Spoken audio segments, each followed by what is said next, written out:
अगली विशेषता उत्तरीकरण के बाद अगली जो विशेषता है वो है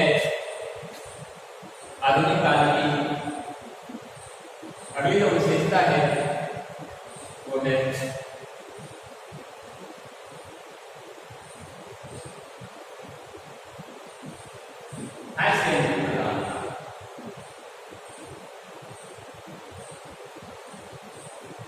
अब देखिए आपके करियर में जो भारत दर्शन नाटक, उस भारत दर्शन नाटक में पूरे में ही हास्य व्यंग है।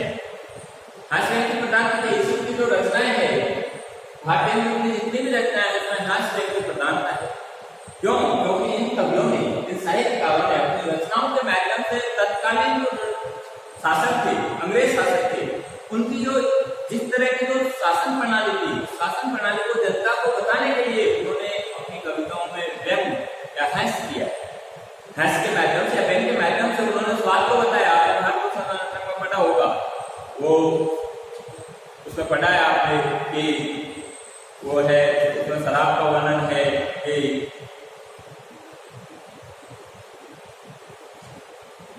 मुझे जब लागे तब नहीं छूटे, जात विमान धन सब कुछ लूटे, क्यों सक साधन नहीं है शराब, क्यों सक साधन नहीं, मुझे जब लागे तब नहीं छूटे, जात विमान धन सब कुछ लूटे।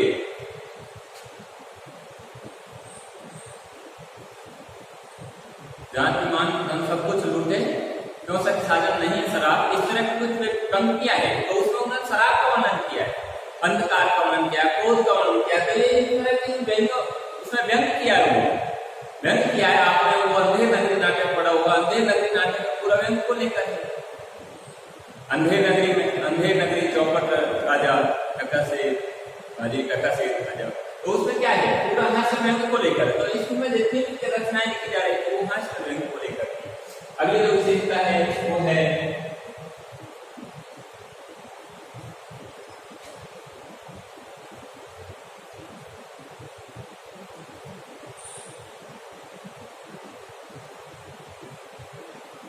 समस्या पूर्ण।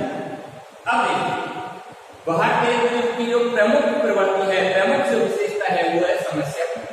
अब ये क्या होती है समस्या पूर्ति? तो देखिए समस्या पूर्ति में क्या होता था कि भारतीय के जितने भी साहित्यकार थे वो साहित्यकार अपनी काव्य प्रतिभा को बढ़ाने के लिए, अपनी जो साहित्य जो प्रवृत्ति है उसको बढ़ाने के लिए कवि क्या करते थे, कवि तो लोग पढ़े लिखे थे और वो भी अपनी साहित्यिक प्रतिभा को बढ़ाने के लिए क्या करते थे, वो काव्य गोष्ठी या काव्य सम्मेलन करते थे। और उन काव्य गोष्ठियों में, सम्मेलनों में क्या करते थे कि उसमें रसिक समाज को आमंत्रित किया जाता था, रसिक समाज को आमंत्रित होता था। ये काव्य गोष्ठी में जैसे कोई भी साहित्यकार खड़ा होकर के और एक पंक्ति बोल देता, उस पंक्ति की शर्त होती थी कि जो भी इस पंक्ति का जो प्रयोग करेगा वो पंक्ति का प्रयोग अपने छंद के अंत में करने होना चाहिए। पता जो भी पंक्ति दी जाती थी वो छंद के अंत में आनी चाहिए थी, उससे आगे की जो पंक्तियां हैं वो कवियों को या रसिक समाज को करनी पड़ती थी। तो इस तरह ये समस्या पूर्ति का आयोजन किया जाता था, जिससे तो कवियों को साहित्य जो साहित्य है उसके प्रति उनका जो रुझान है उसको बढ़ावा देना था, एक उनको इस तरह की प्रवृत्ति को विकसित करके और उनमें इस तरह की साहित्यिक प्रतिभा का इस तरह विकास करना था।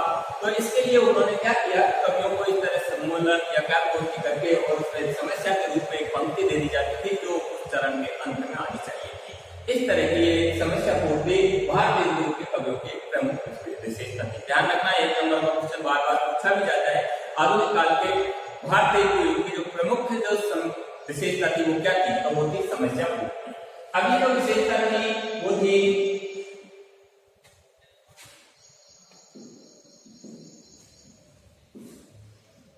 मुक्ता काव्य की प्रधानता। अब देखिए मुक्ता काव्य की प्रधानता, ये रीतिकाल का प्रभाव था, क्योंकि रीतिकाल में तो साहित्य लिखा जा रहा था वो मुक्तक था। साहित्य दो तरह का होता है, साहित्य दो तरह का है, काव्य दो तरह का होता है, साहित्य नहीं सिर्फ काव्य दो तरह का होता है, एक होता है प्रबंध काव्य, एक होता है मुक्तक काव्य। प्रबंध काव्य वो होता है, हमारे आचार्य रामचंद्र सिंह ने प्रबंध काव्य पर विशेषता बताते हुए कहा है, उन्होंने कहा है प्रबंध काव्य एक विस्तृत वनस्पति है, तो मुक्तक काव्य एक खिला हुआ गुलदस्ता है।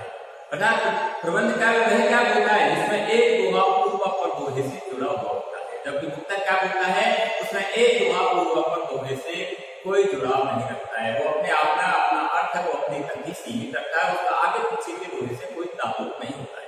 जैसे रामायण है उसमें से आप एक दोहे को निकाल दोगे तो संपूर्ण कथानक का जो क्रम है वो भंग हो जाता है, जबकि प्रबंध क्या है वो बंधा हुआ रहता है, एक दोहा है जो आगे पीछे के दोहे से जुड़ा हुआ, उसके बाद क्या हुआ, उसके बाद क्या हुआ। जबकि मुक्तक क्या बोलता है वो स्वतंत्र होता है, उसमें एक दोहे को आप उठा करके कहीं भी दूसरे दोहे के आगे पीछे कहीं भी रख दो, उसके अर्थ में कोई भंगता नहीं आती, क्योंकि उसका अर्थ केवल उसी तक सीमित होता है, आगे पीछे के दोहे से उसका कोई जुड़ाव नहीं होता है।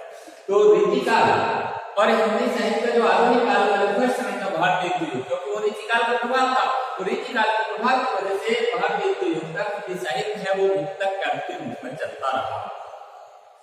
आगे देखिए, अगली जो विशेषता थी वो थी ब्रज भाषा का प्रयोग।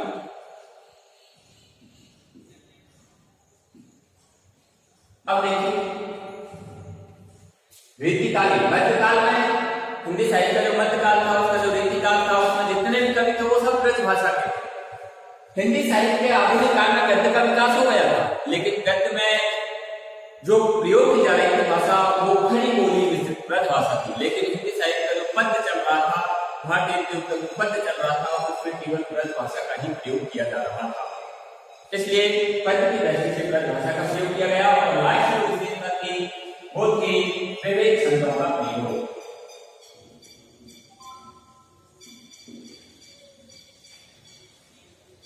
विवेक छंदों का प्रयोग। अब देखिए, हिंदी साहित्य का आधुनिक काल में वो रीतिकाल से हटकर जैसे हिंदी साहित्य का आधुनिक काल आया, तो भारतीय युग तक हमारे जो भी संस्कृत के जो पुराने छंद थे, दोहा, चौपाई, गीतिका, हरिगीतिका, इन सौरठा, इनका प्रयोग हिंदी साहित्य के भारतीय युग तक चलता रहा। तो इस तरह हिंदी साहित्य का जो आधुनिक काल है उसमें जो साहित्य लिखा जा रहा था, उस साहित्य की क्या प्रमुख विशेषताएं थी वो मैंने आपको बता दिया। अगली चर्चा में देखिए।